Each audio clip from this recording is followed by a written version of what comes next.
Who cried at the end? Everybody? Okay, that's very sweet. Thank you. Maybe I go here that way. Mr. Victor Sherman, please. And Darcy Lapier. Darcy, yes, you can come also. Thank you, my dear friend. Thank you. That was a lot of fun, wasn't it? Yes. Thank you. So, from the bottom of my heart, thank you really much for accepting to be in the movie. As I said, it's something really new in terms of how the story was conducted, because it's a very singular story. So you needed to use a very singular way of telling the story. So Darcy, I'm sure it brought you a lot of memories. It did. It seemed like yesterday, looking yesterday. back at a lot of that. What about you, Victor? Hi, Victor. Hi, how are you? I'm good. It was a lot of fun working with Christopher. He introduced me to a lot of Hollywood people, some very interesting people. I had a whole night with Mickey Rourke. The reason that Mickey Rourke was a friend of Christopher's is because he thought that Christopher was going to invest in a movie and he was going to be the star of the movie. So I would spend nights with Mickey Rourke. We would go around Hollywood and have fun, and he would always talk to me, oh, Christopher's going to invest $5 million here and $6 million here and do all these movies. And this is at a time when Mickey Rourke wasn't on top of the world. And I was sitting there thinking, oh my God, you are one big fool. Any event, and of course it brought a lot of memories about, I was actually at the presidential suite at the Plaza Hotel with Danny, one of my sons. And here we are, and I know the background of Christopher, and he's got the Plaza Hotel giving him the presidential suite, and it's like 2,000 square feet. What is going on here? How do you do this, Christopher? But he did it, and that movie is very accurate in all of the representations of what he did with so many different people, and he had so many people believing his story, and I'm tagging along on quite a few nights. It didn't show the nights we had in Hollywood together, but there were a lot of nights we went out to different restaurants and they would treat him as royalty. And I had a lot of fun with Christopher, that's all I can tell you. And I want to say that everything in the movie was 100% verified. There's not an ounce of BS. It's really, really the truth, you know. I will add this one last story, just personally for me, that I quoted Christopher a fee, and he always would say, oh, yes, yes, yes, yes. And I actually got my fee. One of the proudest moments of my legal career, that I got him to hand over well over 6 figures in fees. He almost paid his bill that we all saw. Yeah. Well, not when I was around, I didn't see that. Anyhow. I had to. No, please, Darcy. A quick story. I was telling my friend, because all of these memories were coming back, and I remember it was just a group of us, just a random motley crew of us. Let's go to Las Vegas. What? Yeah, they've rented a private jet. When? Tonight. Let's go. What?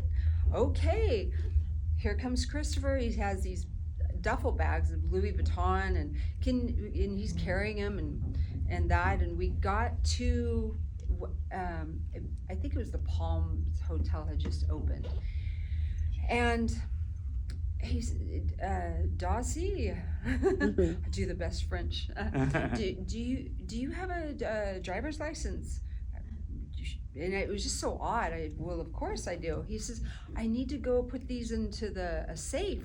I was like, it was just so odd. What? Why? And I didn't think about it.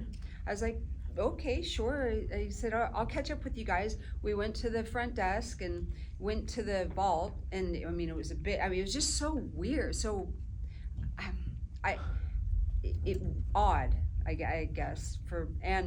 So went into the vault, and he set down these Louis Vuitton, and his friend was there too, and then he opened it and then closed it, and then I looked, and there was like just stacks and stacks and stacks of, I don't know, there's probably, I don't know, $2 million in cash there. It was like, what? I mean, I didn't, okay, well, I just figured that's just what they do, or, you know, I didn't Because think about it, you know? I have a lot of people who actually have known Christopher at that time, and they told me, I cannot even begin to tell you who was ROCANCOURT. I mean, you will see that guy arriving at a restaurant with 2 limo, you know, back in the days, you know. One was for him and his girls, the second was for his staff, you know. And he had one guy just for the phone, you know, back in the day, the boxes, you know.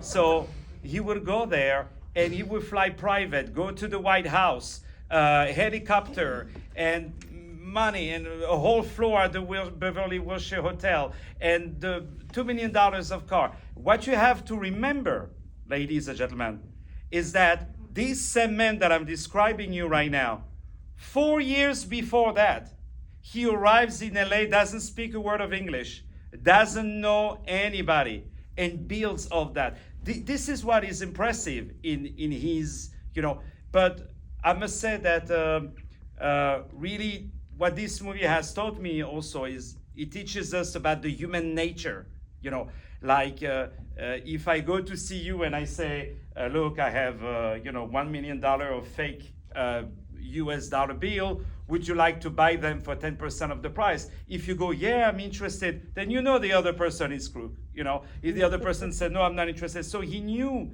how to go into these people. But I must say, what, you know, in France really impressed people was actually this guy, you know, when they said, wow, the American lawyer was so impressive, you know. So thank you really, Victor Sherman, for having us, and thank you, Darcy. And so we would end, I know, Mediataline. So thank you so much, all of you. Now, the movie is American. It's all yours. So it's up to you, ladies and gentlemen, to really put a word on Facebook, Instagram, what's the other? Tinder? No. Twitter, I'm sorry. X now, we say X. So I went to public school, folks, you know what I mean? So put a little word out there. If you don't know what to put as a review, you ask me. I send you the review. You do a nice copy and paste. But from the bottom of my heart, thank you. Thank you to AMC Theater. Thank you to this amazing lady, Talin. Thank you so much. I just watched the documentary, and one thing that you don't enjoy anymore is that sometimes it gets boring.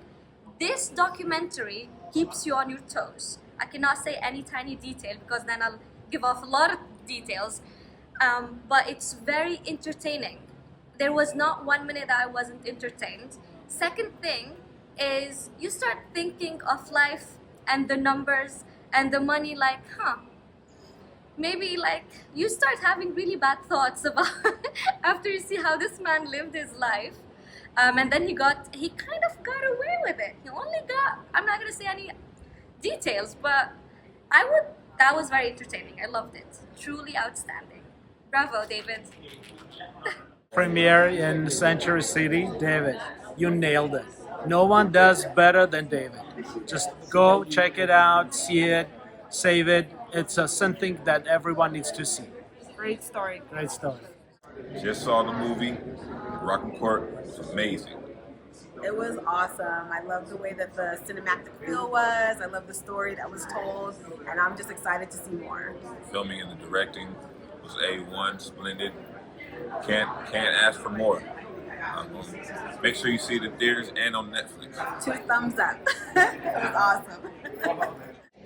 I really love the movie. I think it was just so pure, and there was such a good feeling, and David made such a good movie, and I knew Christopher during the time when it happened, and you can feel the authenticity of the journey that he had to go, and in some way, somewhat, you know, when somebody is from the streets, even though people are perceived as crooked, they really have a lot of values and respect for other people. And it was very touching when her daughter was talking, when he was talking about his father, and you know, those various feelings of the family. It was very touching for me. Even though I saw the movie before at the premiere in Cannes, it hit me a little bit differently this one.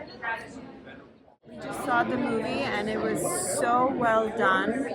Only David could do a story like this, and we loved it. Can't wait to see it again at home with the kids and our friends.